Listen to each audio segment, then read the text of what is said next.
अंतकाळाला जर वासनेचा संग झाला ना, कमी झाला आवाज, तरी तपोबली जन्म धरी, कितीही मोठा तपस्वी असू दे. याकरता श्रीमद भागवतामध्ये जड भरताचं उदाहरण आलेलं आहे.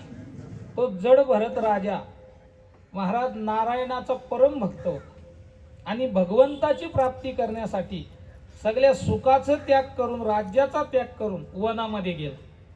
वनामध्ये गेल्यानंतर पर्णकुटी बांधून त्या ठिकाणी राहायला लागला. आणि एक दिवस तो राजा नदीवर स्नान करण्याकरता गेला असता त्या ठिकाणी एक प्रसूत काल जवळ आलेली हरिण पाणी पिण्याकरता नदीमध्ये आली. आणि पाणी पित असताना तिने वाघाची डरकाली ऐकल्यानंतर ती घाबरून तिने उडी मारली. आणि उडी मारल्यानंतर तिचा जो गर्भ होता तो पाण्यात पडला. राजा त्या ठिकाणी स्नान करत होता. त्या जड भरत राजाला त्या गर्भाची दया आली. त्या पाडसाला त्याने उचललं आणि काठावर घेतलं.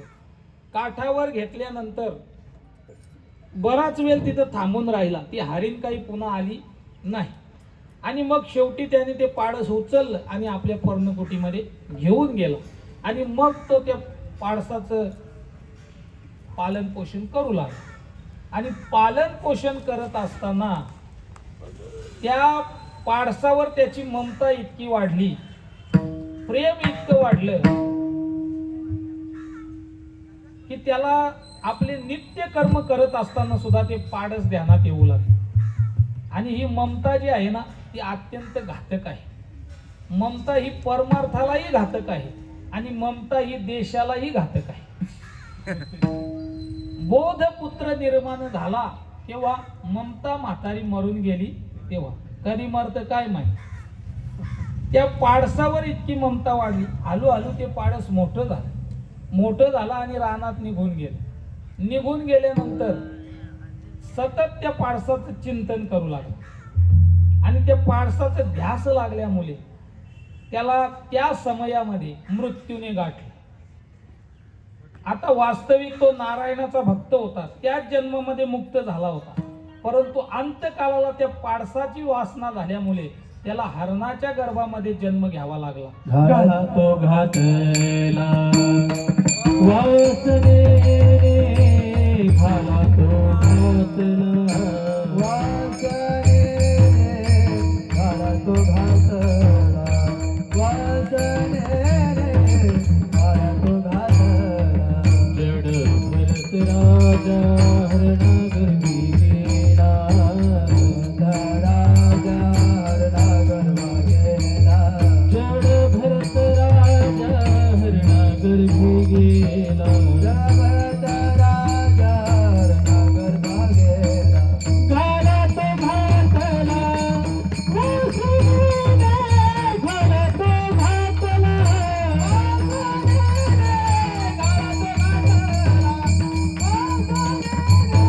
घाला तो घातला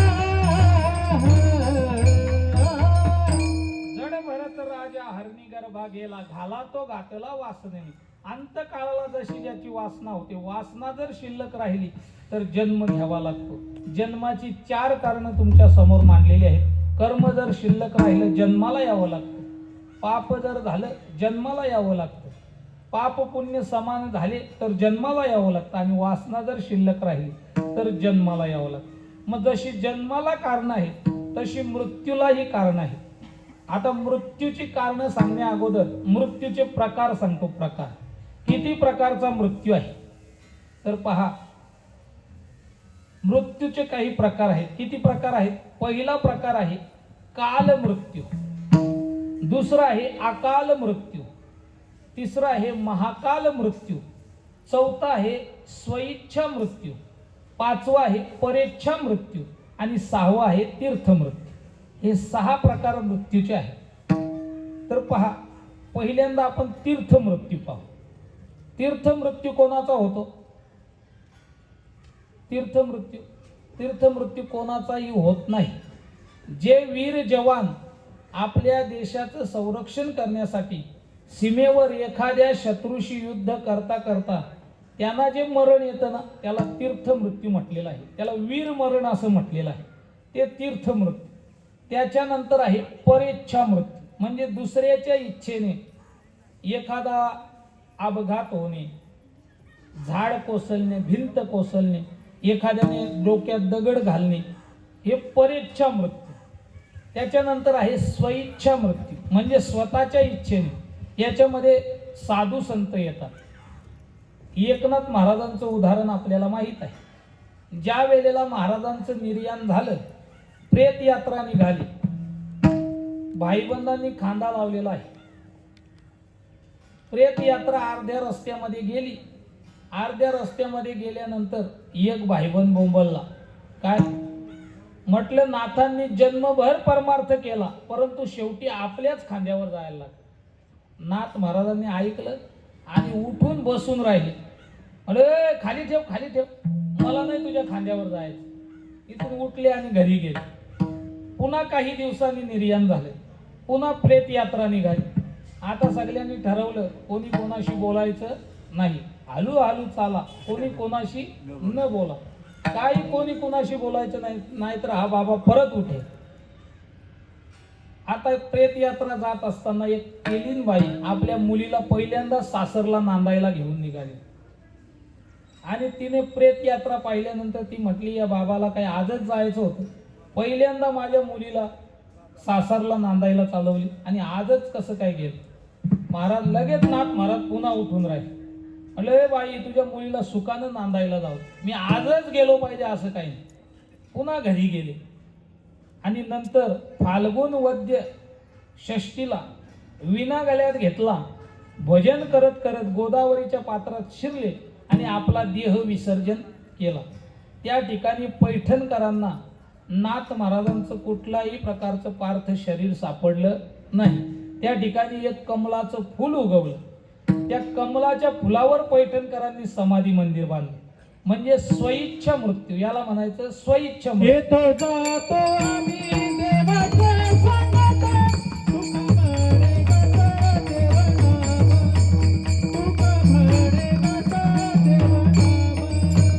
येतो जातो आम्ही देवाच्या संगत, तुका म्हणे गाता देवनाम, तुका म्हणे गाता देवनाम, देवनाम. म्हणजे संत स्वइच्छेने येतात, स्वइच्छेने राहतात आणि स्वइच्छेने जातात. आणि सांगायचं झालं तर महाभारतामध्ये भीष्माचार्य स्वइच्छा मृत्यू, म्हणजे स्वइच्छे मृत्यूमध्ये संत येतात. त्याच्यानंतर आहे महाकाल मृत्यू. आता महाकाल मृत्यू म्हणजे जो कल्पाच्या अंती होतो त्याला महाकाल मृत्यू म्हणतात. ज्या वेळेला कल्पाचा अंत होतो, कल्प म्हणजे 4 युगा मिळून एक कल्प, आणि 4 युग गेली की कल्पाचा अंत होतो. त्यावेळेला सगळी ही जी पृथ्वी आहे ती पाण्याने व्यापली जाते. पृथ्वीवर पाणी होतं, 12 सूर्यांचा तेज त्या ठिकाणी पडला जातो. अशा वेळेला सगळ्यांचा मृत्यू एकच वेळेला होतो, त्याला महाकाल मृत्यू म्हणतात. त्याच्यानंतर आहे अकाल मृत्यू. अकाल मृत्यू म्हणजे अचानक आलेला, पाण्यात बुडून मरणं, अपघात होणं, हे अकाल मृत्यूची लक्षण आहे, म्हणजे अकाल मृत्यू. आणि त्याच्यानंतर आहे काल मृत्यू, याला नैसर्गिक मृत्यू सुद्धा म्हणतात. आता हे कसं येतं तर पहा, आपल्याला 5 ज्ञानेंद्रिय आहे, 5 कर्मेंद्रिय आहे. डोला काय आहे? ज्ञानेंद्रिय आहे. नाक ज्ञानेंद्रिय आहे. कान ज्ञानेंद्रिय आहे. जीभ ज्ञानेंद्रिय आहे आणि त्वचा ज्ञानेंद्रिय आहे. डोला भौतिक पदार्थाचं ज्ञान करून देतो. हा माईक आहे, हा स्टँड आहे, हा माईक आहे. याचा आकार कोण दाखवतं? डोला दाखवतो. एखादी चांगली चाल ऐकायला आली ते शब्दाचं ज्ञान कोण करून देतात? कान करून देतात. एखादा चांगला सुगंध जर आला ते कोण दाखवतं? नाक दाखवतं. एखाद्या पदार्थाची चव आंबट, खारट, तिखट, तुरट कोण दाखवतं? जीभ दाखवतं. आणि उष्ण, थंड हे कोण दाखवतं? त्वचा दाखवतं. म्हणजे हे 5 ज्ञानेंद्रिय आहे. कुठपर्यंत काम करतात ते? जोपर्यंत पाठव्य आहे तोपर्यंत, म्हणजे यांची शक्ती आहे तोपर्यंत. वयाच्या 50 नंतर यांची शक्ती हळूहळू कमी होत जाते आणि मग आपली अवस्था अशी होते, मज नाही हात पाय, डोला पडली धापड, मज नाही हात पाय डोळा पडले झापड कर्ण हे बधीर झाले वाचा बोले बोबड कर्ण हे बधीर झाले वाच बोले नाक मुख गळू लागले लाल आणि शेंबूड मुख गळू लागले लाल आणि शेंगोड श्वानापरी गती झाली अवघे करती हाड हाड शाळा परिगती झाली अवघे करते हाड हाड आता माझी करी चिंता दान देई भगवंता आता माझी करी चिंता दान देई भगवंते आता माझी करी चिंता दान देई भगवंत आता माझी करी चिंता दान देई भगवंत अवघे कडती हाड हाड अशी आपली अवस्था होऊन जाते. संपूर्ण वयाचा हिशोब दिलेला आहे. 10 वर्षे बालपण, 20 वर्षे तारुण्यपण, अंगी चढलासे मदन, मग कैसा भगवान, वर्ष 30 ही होती, धनदारा लागी प्रीती, संसाराची व्यथा मोठी, मग कैसी ईश्वर प्राप्ती, वर्षे 40 ही होती, नेत्रे 40 येती, डोल्यावरती पडती भुली, जवली असता दिसेना, आणि मग वर्षे 50 ही होती, वर्षे 50 ही होती, वर्षे 50 होती वर्षे 50 होती हलती दाताच्या पंगती, हलती दाताच्या पंगती, हलती जाताच्या पंगती हलती जाताच्या पंगती श्याम केस शुभ्र होती, श्याम केस शुभ्र होती, श्याम केस शुभ्र होती श्याम केस शुभ्र होती त्याला म्हातारा म्हणती, म्हातारा म्हणती त्याला म्हातारा म्हणती, त्याला म्हातारा म्हणती सावधान सावधान सावधान सावधान सावधान सावधान सावधान सावधान सावधान सावधान सावधान सावधान सावधान सावधान सावधान वर्ष 50 ही होती, हलती दाताच्या पंगती, श्याम केस शुभ्र होती, त्याला म्हातारा, म्हातारा कोणाला म्हणायचं? ज्याचे केस पांढरे झाल्यात त्याला काय म्हणायचं? म्हातारा. तुम्ही म्हणाल आता लहान मुलांचे केस पांढरे होते, मग त्याला म्हातारा म्हणायचं? तर पहा, लहान मुलांचे जे केस आहेत ते एकतर मागच्या बाजूने पांढरे होतात किंवा वरच्या बाजूने, परंतु म्हातारपणाचे जे केस आहेत ते कानाजवळून पांढरे होतात. आणि म्हणून तर जगद्गुरु तुकाराम महाराजांच्या कानाजवळ एक केस पांढरा झाला, लगेच जगद्गुरु तुकाराम महाराजांनी आपल्या मनाला उपदेश केला, जरा कर्ण मुले सांगो आली गोष्टी, जरा कर्ण मुले सांगारे गोष्टी जरा कर्ण मुले सांगो आली गोष्टी, जरा कर्ण मुले सांगो आली गोष्टी मृत्यूची भेटी,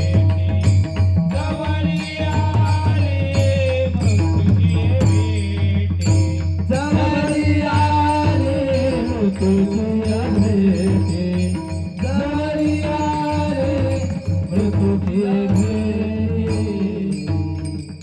कानाजवळचा एक केस पांढरा झाला, लगेच जगद्गुरु तुकाराम महाराजांनी मनाला उपदेश केला, जरा कर्ण मुले सांगो आली गोष्टी, मृत्यूची भेटी जवली आहे. ही काल मृत्यूची लक्षणं आहेत. तो काल मृत्यूची लक्षणं ही पहिलं लक्षण सांगता, अशी बरीच लक्षणं आहेत महाराज. काल मृत्यूची भरपूर लक्षणं आहेत जी आपल्याला मरणा अगोदर समजतात, अशी काल मृत्यूची लक्षणं आहेत. सांगू का तुम्हाला? सांगतोच, ऐकण्यासारखं आहे. तुम्ही घाबरू नका फक्त, आणि घाबरले तरी एक ना एक दिवस आपल्याला जायचंच आहे.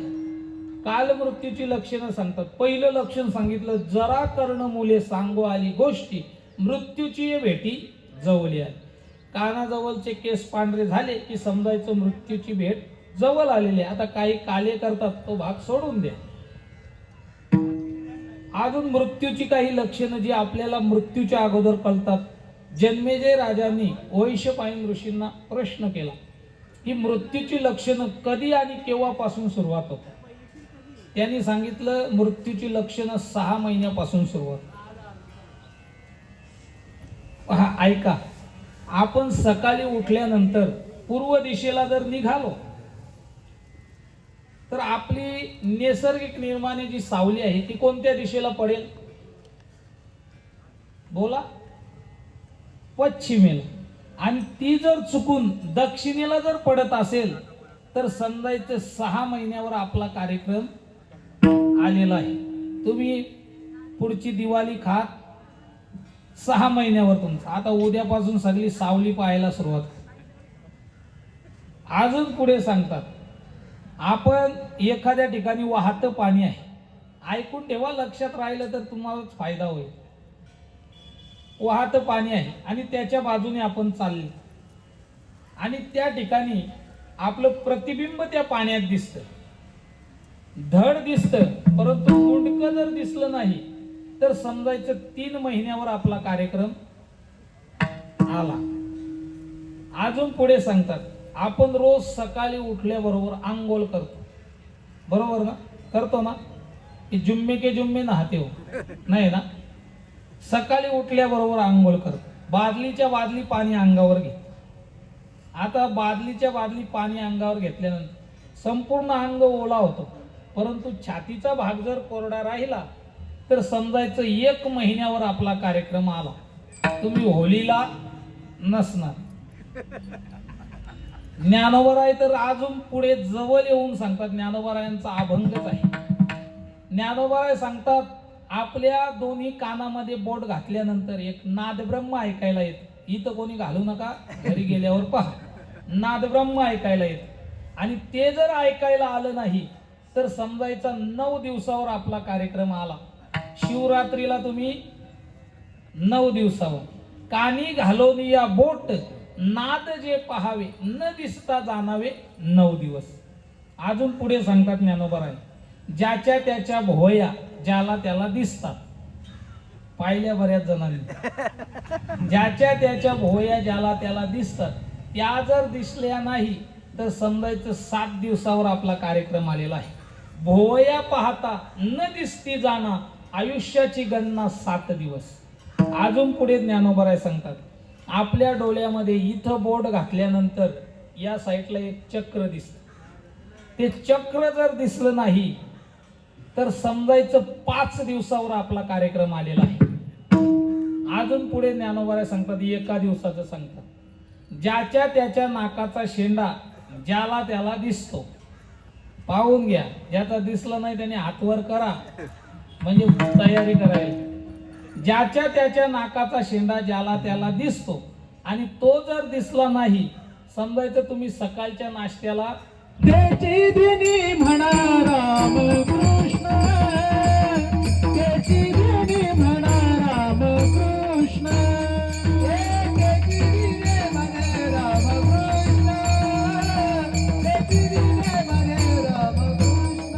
न सांगायचे न दिसे नयनी, न सांगायचे आग्रह पामयनी, न सांगायचे आग्रह न दिसे नयनी, न सांगायचे आग्रह त्याची दिनी म्हणा राम कृष्ण, त्याची दिनी म्हणा राम कृष्ण, त्याची दिनी म्हणे राम कृष्ण, त्याची दिनी म्हणे राम कृष्ण.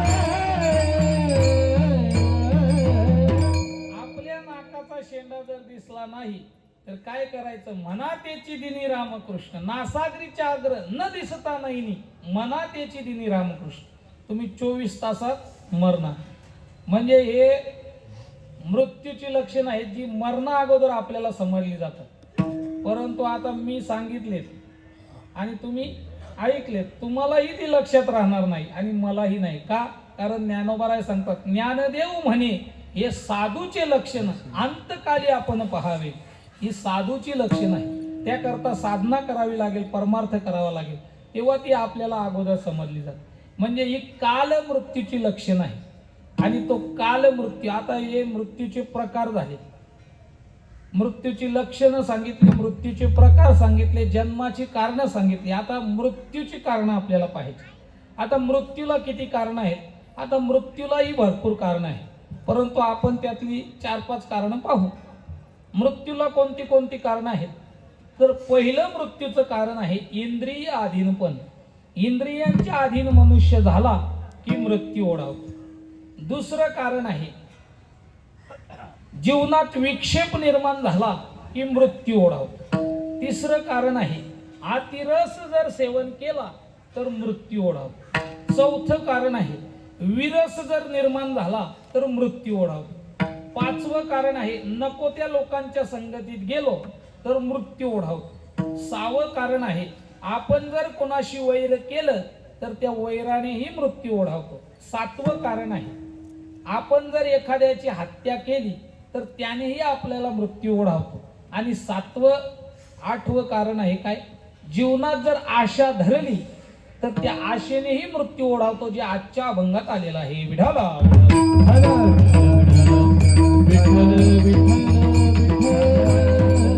पहिलं मृत्यूचं कारण सांगतात इंद्रिय अधीनपण झाले का मृत्यू ओढावतो. महाराज, इंद्रियांच्या अधीन झाला की मृत्यू ओढावतो. मला सांगा, आपल्याला जी शुगर, डायबिटीज जो देवाने दिलेला आहे तो काही वैतागून दिलेला नाही. मग ते डायबिटीज वाढण्याची काही कारणं आहे. काय कारणं आहेत? 10 गुलाबजाम खायचे, 10 वाट्या खीर खायची, 20 जिलेबीचे वेडे खायचे आणि पुन्हा दिवसातून 10-12 चहा प्यायचे. का नाही शुगर होणार? म्हणजे इंद्रियांच्या अधीन मनुष्य झाला की मृत्यू ओढावतो. विठाला महाराज सांगतात, दृष्टीमुखे मरण इंद्रियांचे द्वारे, दृष्टीमुखे मरण इंद्रियांचे द्वारे, दृष्टीमुखे मरण इंद्रियांचे द्वारे, दृष्टीमुखे मरण इंद्रियांचे द्वारे. लावण्याचे खरे दुःख मूळ, लावण्याचे खरे दुःख मूळ, दृष्टीमुखी मरण इंद्रियांचे द्वारे, दृष्टीमुखे मरण इंद्रियांचे द्वारे. इंद्रियांच्या अधीन झाला की मृत्यू ओढावतो. महाराज पहा, एक जणाला आणायचे शुगर होती, म्हणजे साखर होती, साखर, आणि तो जेवायला बसला. जेवायला बसल्यानंतर त्याचा मित्र त्याच्या बाजूला बसला. गुलाबजाम वाढणारा आला. त्या मित्राने सांगितलं, हो आमच्या रामभाऊना गुलाबजाम वाढू नका. म्हटलं का? म्हटलं त्यांना शुगर आहे. तो म्हटला गुलाबजाम नाही खात, पाक खायला काय झालं? माणसं अशी हुशार, चांगला 3 वाट्या पाक खाल्ला, संध्याकाळीच ऍडमिट करावं लागेल आणि दुसऱ्या दिवशी चौघांना मागं घेऊन यावं लागेल. काय कारण मृत्यूचं? इंद्रियांच्या अधीन झाला की मृत्यू ओढावतो. नाहीतर 5 वर्षापूर्वी कोरोना व्हायरस आला होता, बरोबर? हा जो कोरोना व्हायरस आहे ना, तो माणसाच्या शरीरातला नव्हता, मग पशुच्या शरीरातला होता. मग तुम्ही म्हणाल तो पशुच्या शरीरातून माणसाच्या शरीरात कसा काय आला? आता तुम्ही पशु खायला लागल्यावर तो तुमच्या शरीरात नाही येणार, मग कुठे जाईल? ही चीनची जी लोक आहेत ना, ती पाल खातात, गोम खातात, विंचू खातात, मगर खातात, नाग खातात, साप खातात. चीनची लोक नको त्या लोकांचं, प्राण्यांचं मांस खात बसले. इंद्रियांच्या अधीन झाली ती लोक. आणि तो मुळात व्हायरस पशूंच्या शरीरात गुप्त होता, परंतु तो माणसाच्या शरीरात आला आणि संपूर्ण जगावर मृत्यूचं संकट ओढवलं. मला सांगा, इथं बसलेल्यापैकी कोणी हात वर करून सांगा की माझ्या ओळखीचा कोणी कोरोनामध्ये मेला नाही. कोणीच सापडणार नाही. म्हणजे अख्ख्या जगावर मृत्यूचं संकट ओढवलं. का? कारण चीनची जी लोक आहेत ते इंद्रियांच्या अधीन झाली आणि नको त्या प्राण्यांचे मांस खात बस. आणि म्हणून मांस खाणाऱ्यांना हात जोडून विनंती आहे, तुम्हाला मरायचं आहे ना, रोगरचे पैसे मी भरतो, परंतु तुम्ही मांस खाऊन लोकांच्या मृत्यूवर का टपलेले? मांस खाता हौस करी जोडोनी वैरी ठेवी. म्हणजे इंद्रियांच्या अधीन झाला की मृत्यू ओढावतो. विठाला मृत्यूचं दुसरं कारण सांगतात, जीवनात विक्षेप निर्माण झाला की मृत्यू ओढावतो. तुकाराम महाराज सांगतात, आम्ही भजन करणारी मंडळी, परमार्थ करणारी मंडळी, आमच्या जीवनात जर कोणी भजनामध्ये विक्षेप केला तर आम्हाला मरणच आल्यासारखं वाटतं. भजनी विक्षेप त्याची पै मरण, नव जावा तो क्षण एक वाय. अगदी सरळ सरळ सांगून जातो. का? कारण आपली वेळ पुढे चाललेली.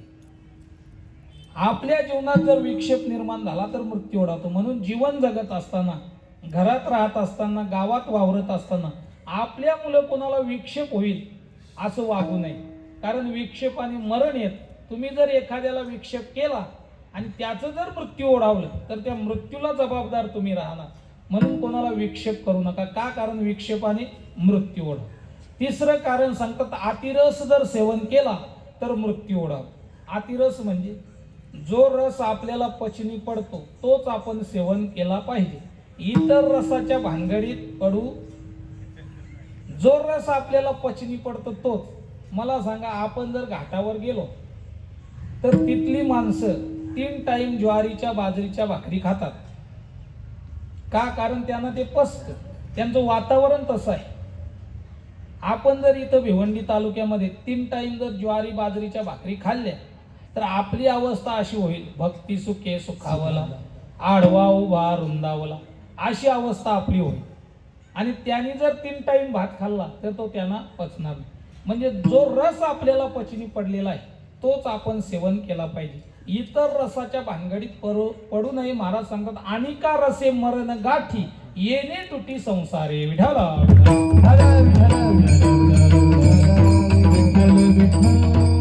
चौथं कारण सांगतात, विरस. जीवनात विरस निर्माण झाला की मृत्यू ओढावतो. महाराज विरस, तुकाराम महाराज उदाहरण देतात, विषात काही किडे राहतात. विषात सुद्धा किडे पडतात. का? कारण त्यांना तो विष मानवतो. तेच किडे काढून जर आपण दुधात टाकले ना तर त्यांना विरस निर्माण होतो आणि ते मरून जातात.